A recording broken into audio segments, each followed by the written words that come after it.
Welcome to The Way is Yah. So here in 2021, when this video is made, once again, here we are with mentionings of the end times leading to Armageddon. And I've only been alive for just over 4 decades, but in that time, I've heard many times where everyone was sure the end of times were upon us. Remember Y2K or the Mayan calendar ending in 2012? There's always someone saying the end is going to happen, but it never does. Now, that does not mean that the end is not coming. I assure you it is. The Bible has a perfect record of fulfilling prophecies. With over 2,000 prophecies and counting having been fulfilled, I'm willing to bet my life on the remaining 500 unfulfilled ones.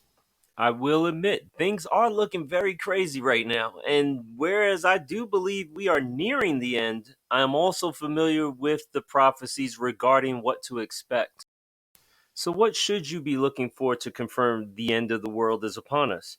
First, you must know, according to Matthew chapter 24, verse 36, no one knows the day or the hour when the end will arrive.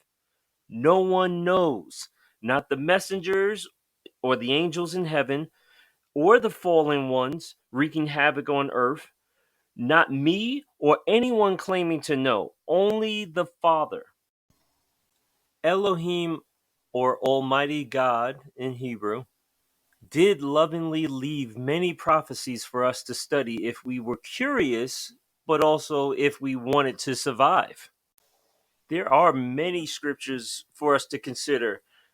However, the majority of my focus during this video will be on those that provide specific clues to look for. 2 Timothy chapter 3, 1 through 5 is a great start. It's quoted as saying, "In the last days, hard times will come. People will become lovers of money, boasters, proud, blasphemers, disobedient to parents, thankless, wrongdoers, unloving, unforgiving, slanderers, without self control, fierce, haters of good, betrayers, reckless, puffed up, lovers of pleasure rather than lovers of Elohim, having a form of reverence but denying its power." All of this sounds familiar, but it's also been present in human history as far back as I can recall from historical record. I assume that in the last days, these stated things will be much more prevalent, which honestly, I have personally noticed all increased dramatically within the last 20 years or so. Things are happening now that if you would have told me 10 years ago, I would have laughed you out of my face. Think about it. There are entire churches and doctrine completely surrounding the pursuit and acquisition of money. The other traits are so prevalent now, it's expected from everyone. There's no honor found anywhere. Matthew chapter 24, verses 10 through 12 mentions many will stumble and shall deliver up one another and shall hate one another. Also, there will be many false prophets and mislead many. Does your pastor rarely hold the Bible or refer to it?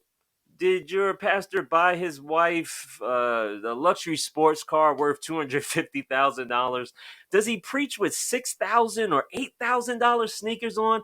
It also goes on to state that because of the increase in lawlessness, people's love will grow cold.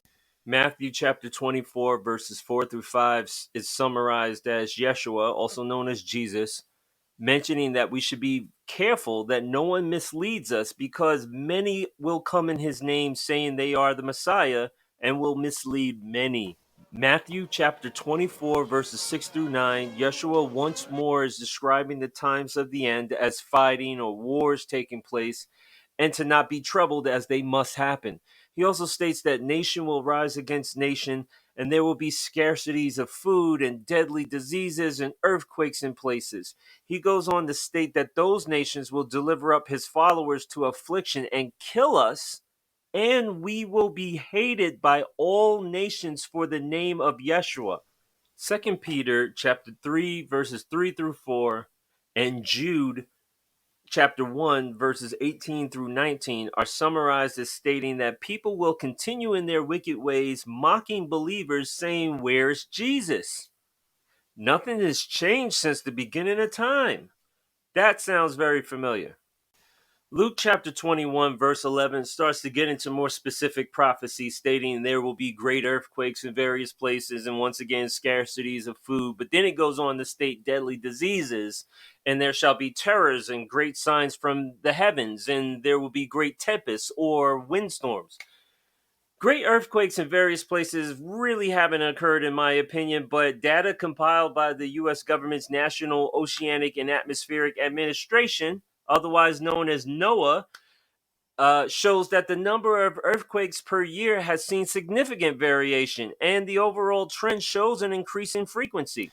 I get the feeling that we're not going to need to check stats to know if, the earthquake frequency is unusual. I think we're going to know.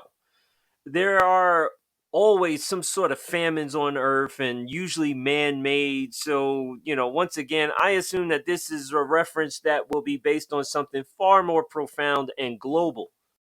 And I don't want to discuss 2020 and the coronavirus because we still don't know what it is or what's really going on for sure. If we get a global virus that actually starts to drop people so fast that I see bodies piling up with my own eyes in the streets, then I'll believe that maybe this portion of the prophecy is being fulfilled at that time. There have always been incredible storms all over the world. I mean, in my lifetime, I recall hurricanes that didn't cover half the United States. And now I live in a time where not only is that the new norm, we sometimes get them two at a time. NOAA data confirms that the intensity and frequency of the North Atlantic hurricanes have all increased dramatically since the 1980s. And considering that I still have not seen any terrors or great signs from the heavens yet, I get the feeling we're going to know it when we see it. Read Joel chapter 2, verses 28 through 29, and Acts chapter 2, verses 16 through 18, where it summarizes that Elohim will send his spirit on all flesh. Men and women will prophesy, and there will be wonders in the heavens above and on the earth below, mentionings of blood and fire and vapor of smoke. The sun shall be turned into darkness and the moon into blood before the coming of the great and splendid day of Yahweh. I imagine this would occur towards the very last days before the end. This will be a time of little doubt in the minds of most, I'm sure, but also likely too late for reform. I would recommend getting your life in order before you see the sun disappear and the moon turn red.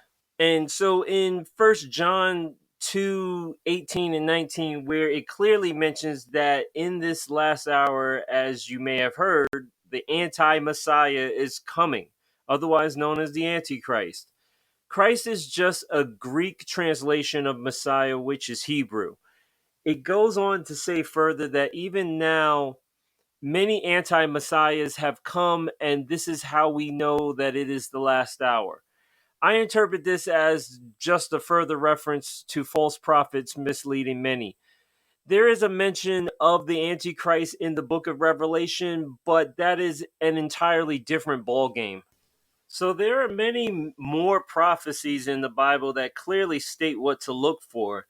There are many that believe we are living in the so-called last days, and I agree, but by following Bible prophecy, it becomes clear many of those prophecies remain unfulfilled. There are three scriptures in the Bible that mention the coming of the end of times or Armageddon. In all three, they refer to the coming as a thief in the night. This clearly means an unexpected arrival, so no matter how much you study, you will be caught a bit by surprise. Do not take the warnings lightly.